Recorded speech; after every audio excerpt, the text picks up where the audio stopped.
from the time of colonialism, from the fight for multipartyism, from the fight for promulgation of the new constitution, and to the fight for devolution, every generation has had a chance to rise up and do what needed to be done.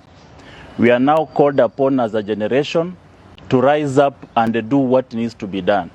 We fought democracy, we fought new constitution, we fought multipartyism. Now it's time for economic emancipation. This is the duty of our generation. And we are here to announce that there is a new awakening. The young, the energetic, the charismatic, the revolutionary have arisen. And it's not going to be business as usual on the streets.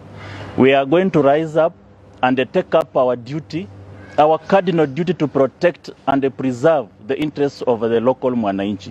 On the issue of the health, it has been my proposal, even during the BBI and even the NADCO report, that we must have a health service commission.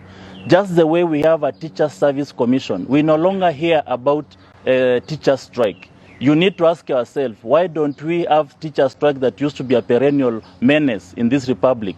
It's because we had a body that has a potential of interacting with the necessary government agencies to solve their issues. We need to have a health service commission that will take care of the overall problems of the health sector, whether it is from the nurses, the doctors' interests, or the overall status of our health system.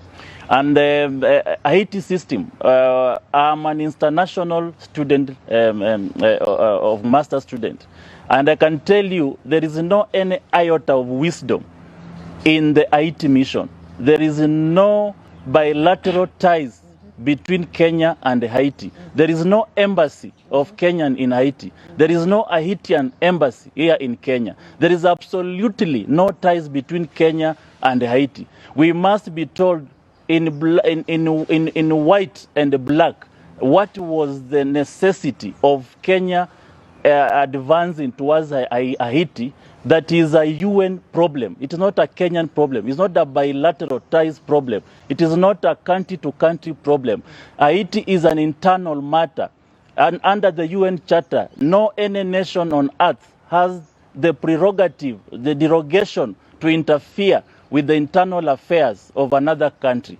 That is the interest and the mandate of the UN, not the Kenyan interest. So from the first time, we must be told what is the status of the Haiti mission, owing to the fact that the Congress have pronounced themselves against funding of this mission from the Biden administration. Thank you very much. I'll give